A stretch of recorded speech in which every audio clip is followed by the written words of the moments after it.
तो क्वेश्चन में क्या दिया गया है, क्वेश्चन में दिया गया है कि भाई कोई कुल 1500 परिवार थे, उस 1500 परिवारों में से एक सर्वे किया गया है कि आपको देखा गया तो उसमें 475 परिवार ऐसे थे जिसमें से आपके 2 बच्चे, आपके नहीं मेरे, 1500 परिवारों में से 475 परिवार ऐसे थे जिसमें 2 गर्ल्स थी, गर्ल्स मतलब लड़कियां थी, और साथ ही साथ और ये दिया गया है कि 814 परिवार ऐसे थे जिसमें 1 लड़की थी, और 211 परिवार ऐसे थे जिसमें कोई लड़कियां नहीं थी। ठीक है, ये सर्वे किया गया था 1500 परिवार में। ठीक है, और हमसे पूछा क्या गया है, ऐसे परिवारों की प्रायिकता बताइए जिसमें 2 लड़कियां हों, और ऐसे परिवारों की प्रायिकता बताइए जिसमें 1 लड़कियां हों, और ऐसे परिवारों की प्रायिकता बताइए और जिसमें 1 भी लड़की ना हो। ये हमसे क्वेश्चन किया गया है, तो इसका आंसर आपको मैं डायरेक्ट बता देता हूँ। देखिए क्वेश्चन नंबर फर्स्ट में आपसे पूछा गया है कि ऐसे परिवारों की प्रायिकता बताइए जिसमें 2 लड़कियां हों। तो 2 लड़कियां होने की प्रायिकता क्या हो जाएगी, परिवार में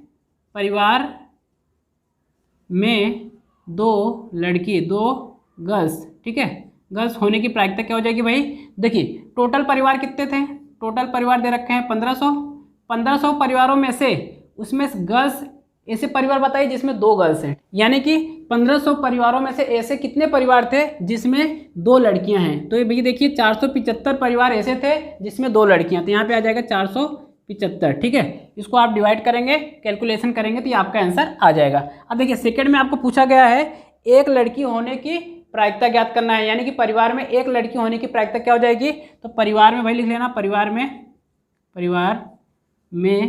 में 1 गर्ल्स होने की प्रायिकता क्या हो जाएगी, कुल परिवार कितने भाई 1500 परिवार हैं कुल, उसमें से कितने ऐसे परिवार हैं जिसमें 1 लड़कियां हैं। तो मैंने आपको बताया था 814 परिवार ऐसे हैं जिसमें 1 लड़कियां हैं, तो यहाँ पे आ जाएगा 814/1500। ठीक है, ये सेकंड वाले का आंसर हो जाएगा।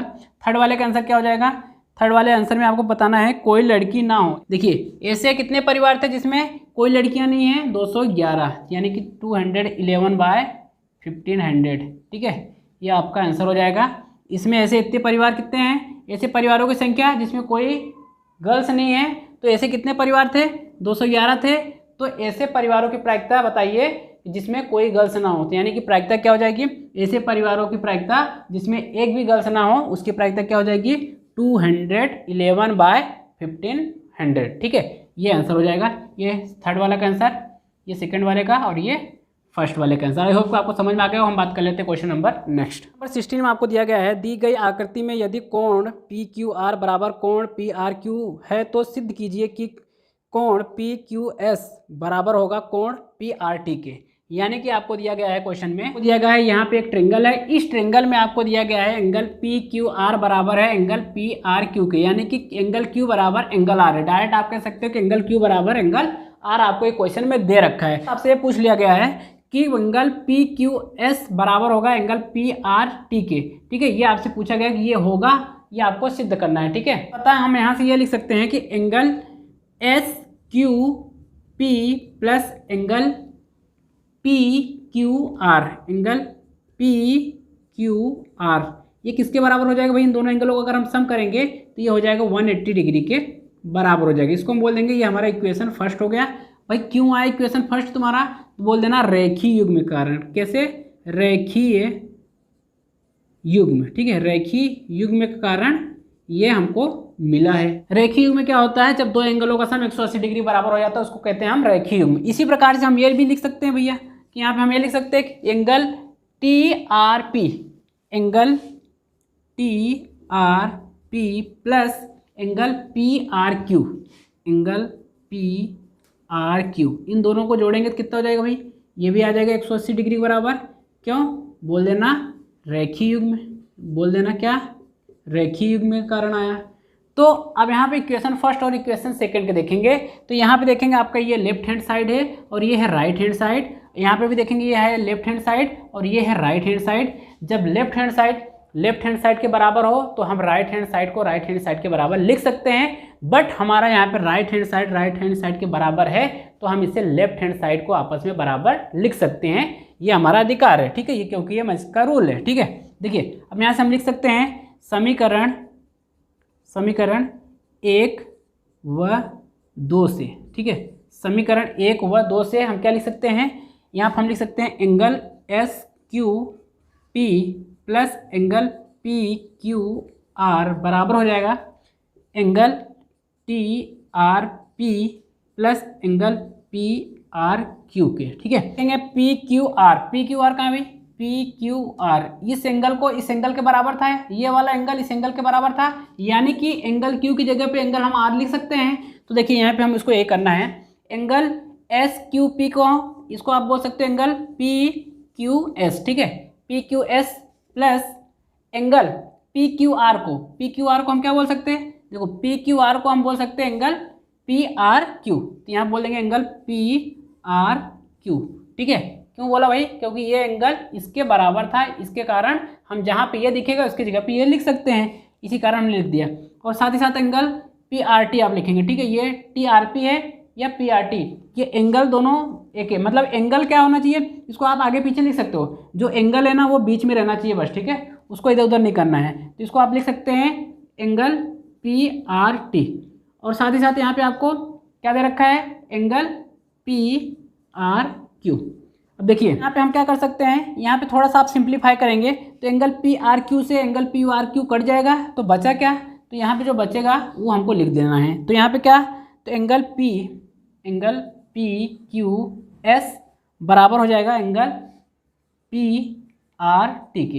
ये हमें प्रूव करना था, तो बोल देना प्रूव दैट। ठीक है, ये देखो हमको प्रूव करना था, एंगल पी क्यू एस बराबर प्रूव करना था एंगल पी आर टी। पर 17 में आपको दे रखा है, इसमें बोला गया है त्रिभुज एबीसी में कोण ए का समद्विभाजक एडी भुजा बीसी पर लंब है, दर्शाइए एबी बराबर एसी होगा। आपको यहाँ पे एक ट्रिंगल दे रखा है, ट्रिंगल एबीसी में एंगल ए का समद्विभाजक एडी है, साथ ही साथ यहाँ पे एडी आपको परपेंडिकुलर है बीसी पर। तो यहाँ से हम क्या क्या लिख सकते हैं, अगर एक एंगल ए का समद्विभाजक अगर एडी है तो यहाँ पे हम ये कह सकते हैं कि ये वाला एंगल इस एंगल के बराबर हो जाएगा, और साथ ही साथ अगर एडी परपेंडिकुलर है बीसी पे तो हम कह सकते हैं कि ये वाला एंगल इस एंगल के बराबर हो जाएगा, यानी कि ये 90 डिग्री है तो ये भी 90 डिग्री का एंगल हो जाएगा। तो इसमें हमसे पूछ लिया गया है कि भाई ए बी बराबर ए सी होगा, आपको प्रूव करना है, यानी कि आपको यहाँ पे ए बी बराबर ए सी को प्रूव करना है। तो ए बी बराबर ए सी कैसे प्रूव कर सकते हैं, तो यहाँ पे आपको याद आना चाहिए सर्वांग समता।